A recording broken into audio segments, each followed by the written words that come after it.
He came back to Montana for one reason: to sell the land and leave the past behind. 20 years in the Marines had taught Dan Carter how to survive war, but not how to face an empty house filled with ghosts. 5 years after his grandfather's death, Carter Ranch stood silent, waiting. But the night his wounded canine detected something hidden beneath the old barn, Dan realized this wasn't just abandoned land. It was a secret someone was willing to burn down to protect. A powerful rancher? A coming blizzard? A choice between walking away or standing his ground. What he uncovered would not only clear his grandfather's name, it would change his own life forever. Carter parked his dented dark blue Ford at the empty pastures of Carter Ranch. Daniel Carter parked his dented dark blue Ford at the rusted front gate and turned off the engine. For a long moment, he didn't move. At 40, he was still built like a Marine. Broad shoulders, compact strength, the kind of posture that came from years of standing at attention under a desert sun. But time had added edges to him. A faint scar ran from the corner of his right eyebrow down toward his temple, a souvenir from a roadside blast in Helmand Province. His dark brown hair was cropped short out of habit, already threaded with premature gray. A close-trimmed beard shadowed his jaw, more out of indifference than style. His eyes, a muted steel blue, carried the distant focus of someone who had learned to scan horizons for threats before noticing beauty. He had left Bozeman at 20, chasing purpose in uniform. He had returned now not for redemption, not for nostalgia, but to close a chapter and sell what remained. 5 years. That was how long Harold Carter had been in the ground. Dan stepped out, boots crunching on frost-stiff grass. The ranch did not look dead. It looked paused. The farmhouse windows were boarded but intact. The barn leaned slightly, weathered but stubborn. Fence lines sagged yet still marked boundaries. It was neglect, not ruin. Max jumped down from the passenger seat with a careful but practiced motion. The German Shepherd was 8 years old, large and muscular despite the faint stiffness in his left hind leg, a ligament injury from his final deployment. His coat was sable, a blend of black and deep brown that caught the pale sunlight, and his amber eyes were alert, intelligent, always working. Max moved with quiet authority, nose low, inhaling the stories the land had been telling in Dan's absence. He was retired now, but retirement had not dulled the soldier in him. "Easy," Dan muttered, more to himself than to the dog. He walked toward the porch, boots echoing hollowly on wood. This had been his grandfather's kingdom. Harold Carter, tall, even in old age, all bone and sinew, with hands like twisted oak roots and a voice that could cut through wind. Harold had raised Dan after his parents died in a winter highway collision. The old man had believed in land, in sweat, in not owing anyone anything. Dan had believed in leaving. He unlocked the front door. Dust drifted in thin sheets of light. The house smelled of wood rot and faint, lingering tobacco. He stood in the center of the living room and felt nothing. No grief surge, no sentimental pull, just calculation. What could the property fetch? How fast could he be back on the road? Behind him, Max gave a low huff. Then another, sharper. Dan stepped back outside. Max was no longer circling the yard casually.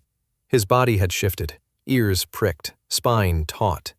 He moved toward the northern edge of the property, beyond the broken windmill and toward a rocky outcrop near the ravine. Once, issuing a silent command.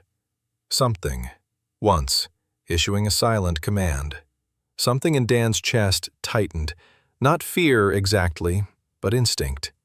He followed. The ravine smelled of damp clay and disturbed stone.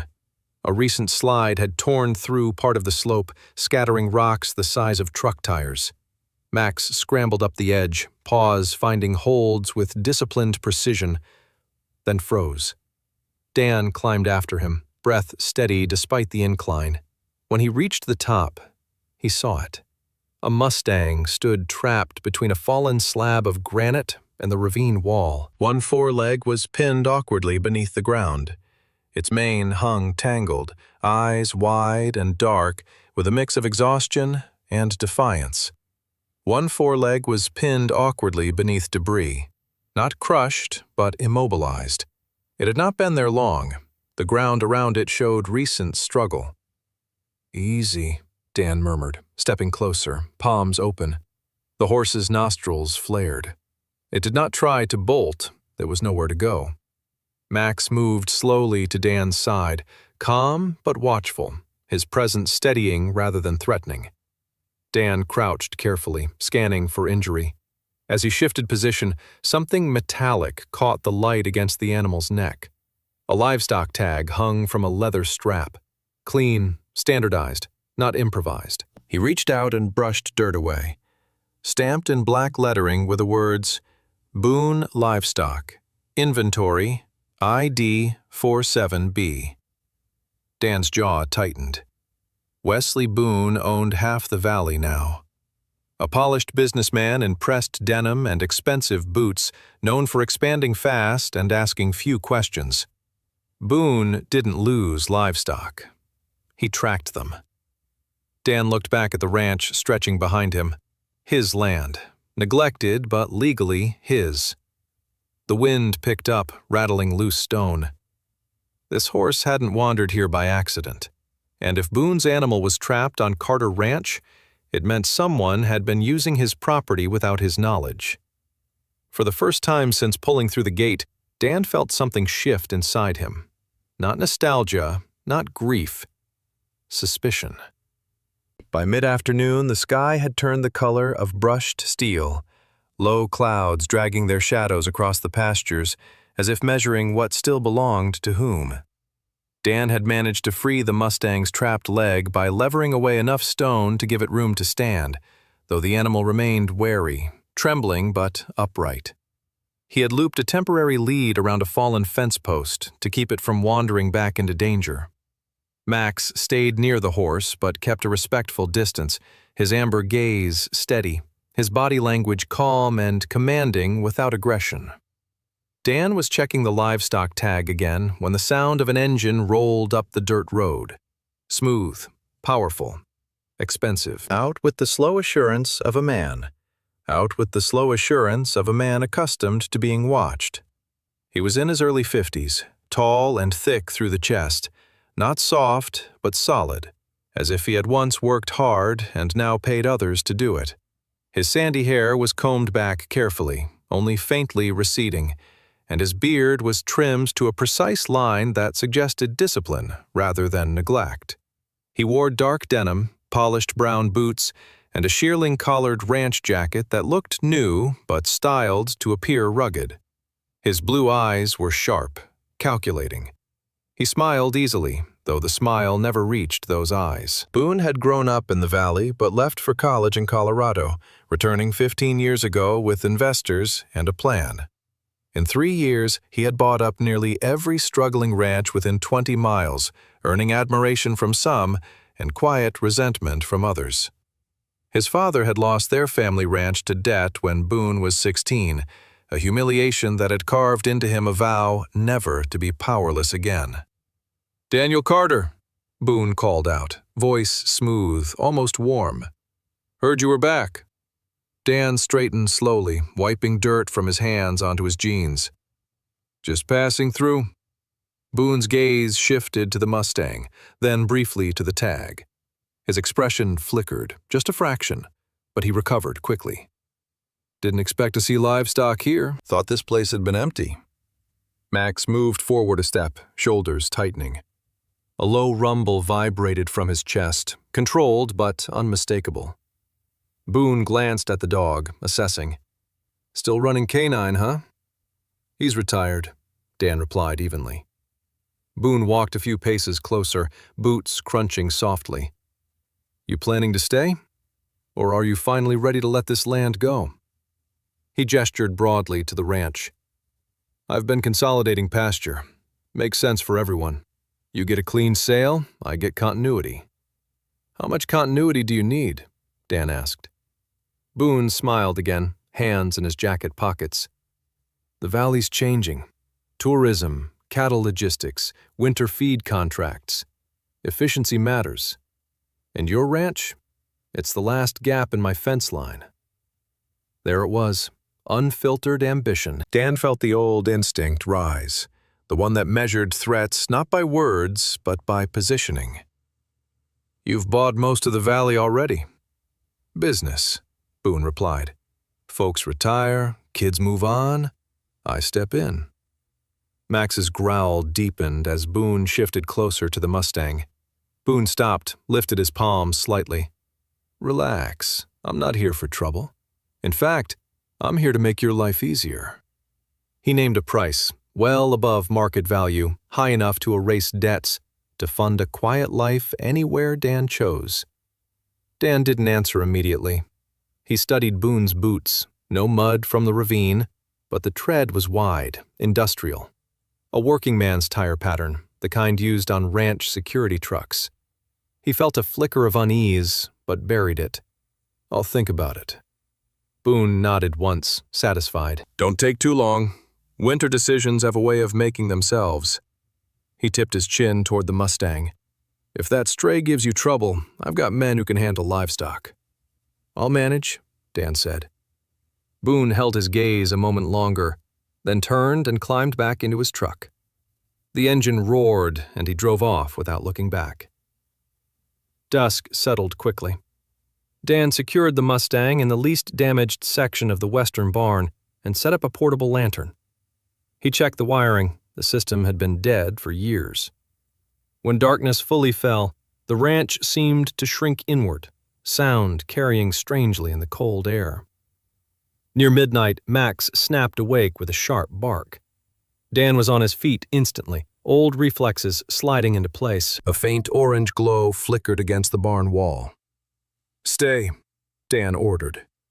He ran toward the western side of the barn. Flames licked along a stack of old hay bales near the exterior wall. Not an inferno, but deliberate, contained, as if someone had intended damage without spectacle. The smell hit him immediately, gasoline. He grabbed the shovel, smothered what he could with dirt and damp canvas, working fast and methodically. Max circled the perimeter, nose down, tracking. The fire died as quickly as it had begun, leaving scorched wood and cut wiring exposed in the lantern light. Max trotted toward the driveway and stopped, staring at the dirt road. Dan followed. In the beam of his flashlight, 2 fresh tire tracks cut sharply through the frost, wide and deep, the tread unmistakable, industrial, reinforced, built for ranch security trucks. Dan knelt, pressing his gloved fingers into the pattern. He had seen that tread before. Boone hadn't come alone to make life easier. Morning came brittle and pale, frost sealing the ground in a thin silver crust. Dan barely slept. The smell of burned hay still clung to his jacket, a reminder that someone had stepped onto his land with intent. Max lay near the doorway, ears twitching at every distant engine, the disciplined rest of a working dog who never truly powers down. Dan poured black coffee from a dented thermos and stared at the barn. Selling suddenly felt less like closure and more like surrender. He spent the morning securing the Mustang, now steadier on its feet, though still limping slightly, and reinforcing the damaged barn wall. The horse watched him with guarded intelligence. It wasn't feral. It carried the quiet awareness of an animal accustomed to human handling. That detail bothered him. Forgets how to survive. The heavy wooden forgets how to survive. The heavy wooden hatch groaned as Dan pulled it open. A rush of cold, earthy air rose to meet him. Max followed, nose low, tail level. The cellar shelves were lined with dust-coated jars and rusted tools. In the far corner sat a metal lockbox Dan didn't recognize. He crouched, brushed away grime, and forced the corroded latch with a screwdriver. Inside lay 3 items: a worn, leather-bound notebook, a stack of folded papers bound by twine, and an envelope addressed, but never mailed, to the Montana Department of Livestock Inspection. Dan opened the notebook first. Harold Carter's handwriting was angular and tight, the script of a man who wasted neither ink nor emotion. The entries from 6 years ago grew sharper in tone. Mentions of unusual cattle transfers, night trucks without brand markings, animals that arrived thin and left untagged, repeated references to Boone livestock. One entry circled twice. Sick stock being held off record before cross-state shipment. Not right. Dan's jaw hardened. He unfolded the letter. Harold had drafted a formal complaint detailing suspected violations of quarantine protocol, transporting potentially diseased cattle across county lines without inspection. The letter cited dates, times, and partial license plate numbers. It was unsigned. A memory surfaced uninvited. Harold at the kitchen table, shoulders rigid, refusing to discuss business that isn't mine. Dan had assumed it was old man stubbornness. Now it read like fear, held tightly behind pride. The official cause of Harold's death had been a fall down the back steps in winter ice. 75 years old. Accident. But the last entry in the journal, written 3 days before he died, read differently. If anything happens, the proof's in the ground, not the books. Dan exhaled slowly. Max's head snapped up at the sound of a vehicle approaching. This time the engine tone was different. Older, steady, not as polished as Boone's. A county sheriff's cruiser rolled into the yard. Sheriff Laura Hayes stepped out, closing the door with deliberate calm. She was in her late 30s, tall and lean, with sun-weathered skin and dark auburn hair pulled into a tight, low ponytail beneath her hat. Her eyes were sharp green, observant but not hostile. A faint scar traced along her left forearm.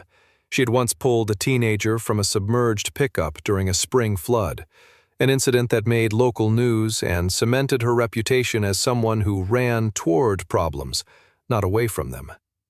She wore her uniform without theatrics. Movements economical, posture grounded. "Mr. Carter," she said, approaching with measured steps. "Heard about the fire. You want to file a report?" Dan handed her the cut wire and described the gasoline smell. Laura knelt, examining the ground with quiet focus. "I can log vandalism," she said, "but without a witness or plate number, it's thin." Dan hesitated, then handed her Harold's letter. She read it slowly, lips pressing into a thin line. "Boone has attorneys on retainer," she said, "and influence. Accusations without current evidence won't get me a warrant." "Then I'll find the evidence," Dan replied. Laura held his gaze.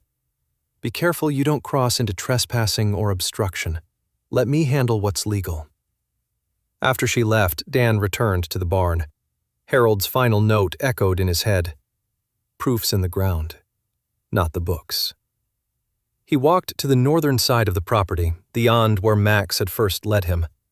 The soil there looked subtly disturbed, not by erosion alone. The barn foundation on that side showed newer concrete than the rest, slightly lighter in tone, poured within the last few years.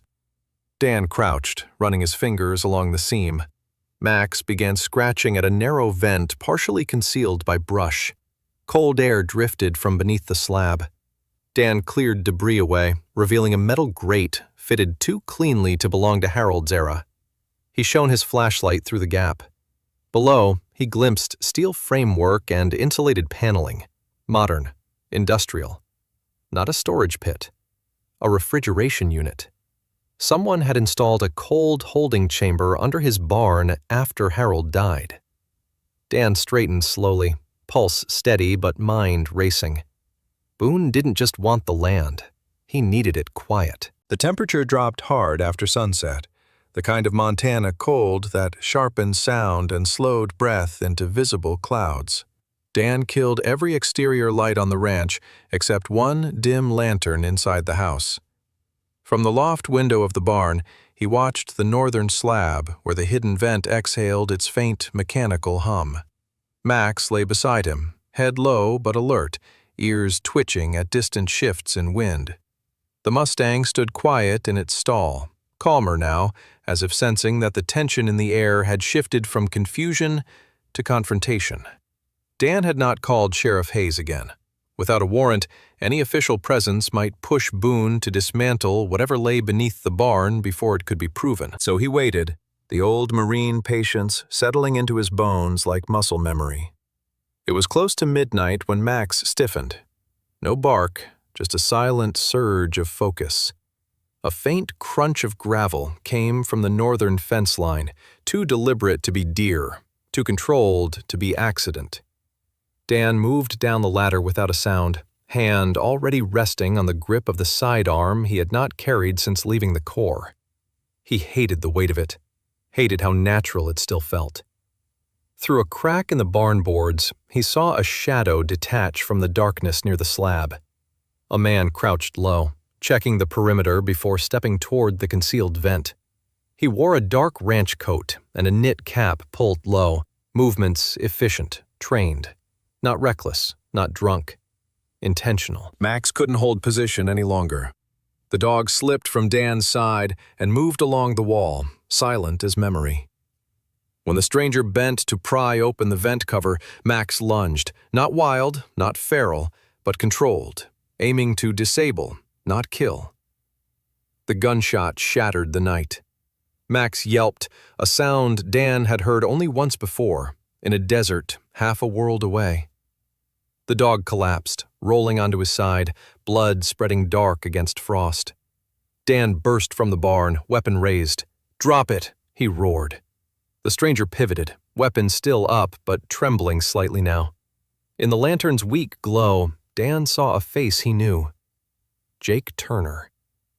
Jake was 38, thick through the shoulders, with the squared-off jaw and close-cropped hair of a man who never fully left uniform. A jagged scar cut across his right cheek, pale against sun-browned skin, shrapnel from a convoy blast outside Kandahar.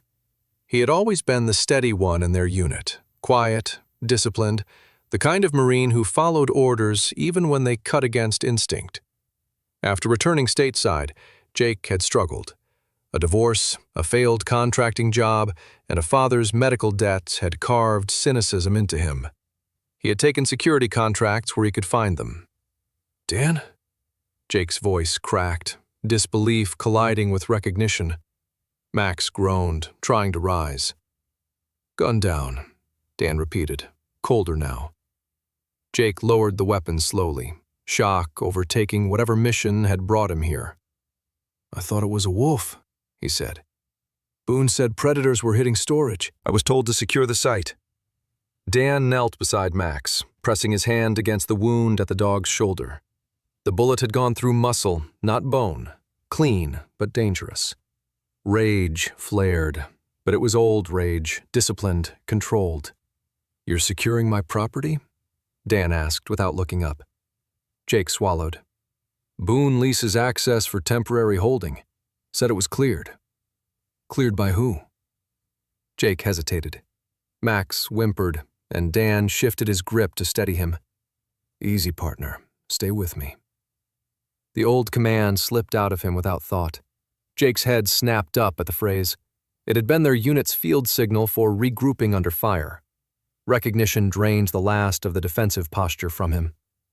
"I didn't know it was yours," Jake said quietly. "Didn't know Harold was gone until after. Boone said the land was idle. Said no one would care." Dan's jaw tightened. "What exactly is he holding here?" Jake looked toward the slab, then back at Dan. In that silence, loyalty and conscience warred visibly across his face. Finally, something in him gave. "Cattle flagged during inspection. Infections, parasites, sometimes worse. He keeps them off record in the cold unit until paperwork clears, or they're moved across state lines under different IDs. It keeps the contracts clean." Dan felt the weight of Harold's notebook pressing in his mind. Proofs in the ground. "You're telling me my grandfather was right," Dan said. Jake's eyes flickered with something like shame. He tried to report it. Boone leaned on him. Not threats, pressure. Loans called in, feed suppliers pulling out. Harold wouldn't bend. A hard silence settled between them. Max shifted again, weaker now. Dan met Jake's gaze. "Help me carry him inside." Jake nodded once, immediate, without argument.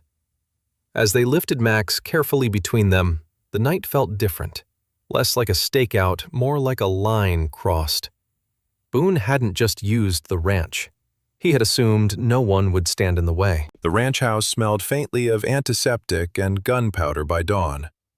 Dan had worked through the night to clean Max's wound, shaving fur away with steady hands, flushing the entry and exit with sterile water from an old field kit he never thought he would use again.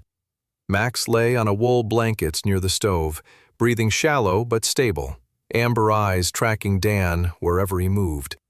Pain dulled his usual alertness, yet when Jake stepped inside, the dog's ears twitched, not in hostility, but in recognition. Jake stood awkwardly near the doorway, hat in hand. In daylight, the fatigue in his face was clearer. He hadn't slept either. The scar along his cheek seemed more pronounced, a pale reminder of another war. "He'll make it," Jake said quietly.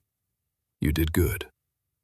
Dan didn't respond immediately. He tightened the bandage with careful precision, then finally looked up.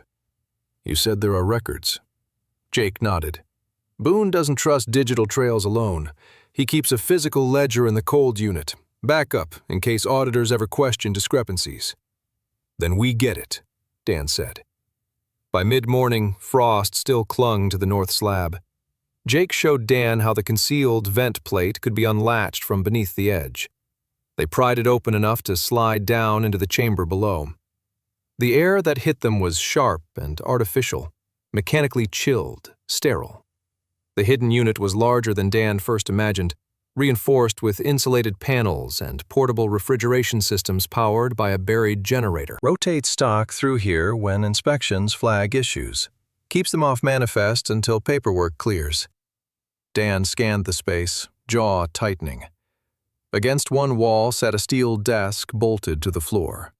On it lay a thick black binder and a compact GPS tracking console. He opened the binder. Inside were transport logs, dates, livestock IDs, rerouted destinations. Some entries were marked with red asterisks. Others had handwritten annotations altering inspection outcomes. Attached were photocopies of falsified veterinary clearances. "Jesus," Dan muttered. Jake ran a hand over his face. "If diseased cattle cross state lines under clean IDs, contracts don't get suspended. That's millions in feed and shipping agreements." Dan picked up the GPS console. It showed archived routes, overnight detours through lesser-used highways. The pattern was deliberate. They photographed everything with Dan's phone, careful not to disturb the layout.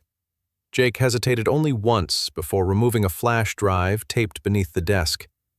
"He keeps digital duplicates here," he said, "in case something happens to the binder." Dan pocketed it. Back in the house, Dan called Sheriff Laura Hayes. Her voice was clipped but controlled when he explained what they had found. "Do not remove anything," she instructed. "If what you're describing checks out, I can petition for a search warrant. But it'll take time. At least 24 hours for approval." "We don't have 24 hours, Dan said. "You do," she replied firmly. "And if you don't, you stay out of it until we do." Jake leaned against the wall, listening. "He'll know," he said once Dan hung up. "Boone tracks check-ins. I was due to report at sunrise." Dan met his gaze. "Did you?" Jake shook his head. As if summoned by the tension, Jake's phone vibrated. The name on the screen read, W. Boone. Jake silenced it, but a message preview lit up before fading. "Weather turns tonight. Secure what's ours." Dan stepped outside. The sky had shifted from pale gray to a dense, rolling mass of darker cloud pushing in from the west. The radio forecast crackled from his truck. Winter storm warning. Heavy snowfall expected by late evening, winds intensifying overnight. Jake followed him onto the porch. "If a warrant's coming, he'll assume it too. He's got people in county offices. Not everything leaks, but enough." Dan looked toward the barn. toward the slab hiding the chamber beneath. Harold's words echoed again. Proof's in the ground. He won't let that proof sit through a blizzard, Dan said quietly. Jake's jaw flexed. He'll come tonight. Snow covers tracks. Power outages give cover.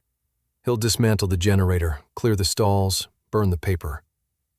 Dan's pulse steadied rather than spiked. This was no longer suspicion. It was a timeline. Max barked once from inside, weak but insistent. Dan turned back toward the house, resolve settling into him like armor. Then we don't let him. Jake met his eyes. For the first time since stepping onto the ranch, there was no contract between them. No employer, no obligation. Just two Marines facing a line that had been crossed. Above them, the first flurries began to fall. Boone wasn't waiting for paperwork. He was waiting for the storm. By dusk, the storm arrived like a closing fist. Snow drove sideways across the valley, wind howling through broken fence lines and rattling the tin roof of the barn. Visibility dropped to yards, then to shadows. The ranch seemed to shrink into a small island of lantern light, surrounded by white chaos. Dan stood at the northern edge of the barn, coat collar up, rifle slung but not raised. The cold bit through layers, but he welcomed it. It sharpened thought. Max lay just inside the doorway on a folded tarp, bandage fresh around his shoulder. The German shepherd's breathing was strained but steady. Despite pain, his amber eyes never left the slab covering the hidden chamber. Loyalty over comfort. Always. Jake paced near the truck, scanning through blowing snow. He had changed into heavier gear. Dark, insulated jacket, gloves stiff with frost. His jaw was set hard. Not with anger now, but with resolve. The wind tore at his words. They'll come fast. Get in, pull the ledger, torch the rest. Dan nodded once. He had already sent his location through his phone's emergency GPS link to Sheriff Hayes. If she could move in this storm, she would. Headlights appeared first, as blurred halos in the whiteout. Then engines, two trucks, pushing through the drift. The first vehicle stopped just beyond the gate, the second angled near the barn. Doors slammed. Shapes emerged from the snow. Wesley Boone stepped forward, coat whipping behind him. Even in the storm, he carried himself with that same measured confidence. He wore a heavier parka now, fur-lined hood framing his face, beard flecked with ice. His expression was stripped of charm. Calculation remained, but warmth was gone. Two men followed him, ranch security, thick-built, faces obscured by scarves. One carried bolt cutters. The other moved toward the slab without hesitation. You should have taken the offer, Boone shouted over the wind. Dan didn't answer. He stepped between Boone and the barn entrance. This isn't your fight, Boone said. Paperwork dispute, nothing more. Jake moved beside Dan. You lied to me, he called out. Boone's eyes snapped to him. Recognition, then irritation. You had a job. I still do, Jake replied quietly. Max forced himself to his feet, staggering but positioning at Dan's side. A low growl cut through the wind. Boone's gaze hardened. Get the slab open, he ordered his men. The first guard lunged forward. Dan blocked him, momentum driving both into the snow. The second guard swung wide, trying to circle toward the vent. Jake intercepted, tackling him near the truck. Snow exploded upward in white sheets as bodies collided. Boone reached inside his parka and drew a handgun. Time slowed in that familiar, terrible way Dan remembered from desert patrols. He moved before thought caught up, slamming into Boone's arm just as the gun discharged. The shot vanished into wind. They fell hard, grappling in ice and snow, Boone stronger than Dan expected, rage lending him force. You think this valley survives without me? Boone hissed through clenched teeth. I built it. You bought it, Dan growled back. The gun skidded across the drift. Jake wrestled free from the guard he had pinned. For a split second, he had a clear line. Rifle up. Boone and Dan locked together in the snow. He could end it. Instead, Jake angled the barrel skyward and fired 3 rapid shots into the storm. The sound cracked like thunder across the valley. In the distance, faint at first, came the answering wail of sirens struggling through snow. Boone froze just long enough for Dan to wrench him onto his back and drive a knee into his chest. Snow filled Boone's mouth as he gasped. Headlights cut through the blizzard from the road, blue and red strobes refracting off swirling flakes. Sheriff Laura Hayes stepped out before her cruiser fully stopped, warrant folder clutched under her arm, face set with grim determination. Behind her, a county deputy secured the 2 guards. She approached through knee-deep snow, eyes sweeping the scene. "Wesley Boone," she said clearly, voice steady despite the storm. "I have a signed warrant to search these premises." Boone laughed once, breath ragged. "You're too late." Dan shook his head. "Ledger's intact." Laura signaled to her deputy. Boone was pulled to his feet, wrists bound. For the first time since stepping onto Carter Ranch, Boone's composure cracked, not into panic, but into fury at losing control. As the storm thickened, Dan stood beside Max, hand resting on the dog's neck. Sirens faded into wind. He glanced at the house, at the porch where he had once stood measuring market value, calculating departure. He had nearly signed away the land. 3 days more, and Boone would have owned the ground that buried the truth. Snow settled over the ranch, erasing tracks, but not what had been uncovered. The storm left behind a valley scrubbed clean and brutally honest. Snow lay in quiet drifts across Carter Ranch, smoothing over the violence of the night before. But nothing about the land felt erased. In the days that followed, the machinery of consequence moved steadily. Wesley Boone was formally charged with livestock inspection fraud, interstate transport violations, and attempted destruction of evidence. The news traveled faster than wind. For the first time in years, the valley spoke his name without admiration. Sheriff Laura Hayes held a small press briefing on the courthouse steps 3 days later. She stood straight-backed beneath a pale winter sun, auburn hair pulled tight, green eyes steady as she summarized the investigation. There was no grandstanding in her tone, only facts, dates, documentation recovered from beneath Carter Ranch. When she mentioned Harold Carter by name, noting that earlier complaints had aligned with the newly discovered evidence, a murmur passed through the gathered locals. Laura did not embellish, but she did something more powerful. She acknowledged that Harold had been right. That mattered in a town where reputation could outlive truth. Dan watched from the edge of the crowd, hands buried in his coat pockets. He felt no triumph, only a slow easing of something that had tightened in him since stepping back onto the ranch. Beside him stood Jake Turner, looking less like hired security now and more like the Marine Dan once knew.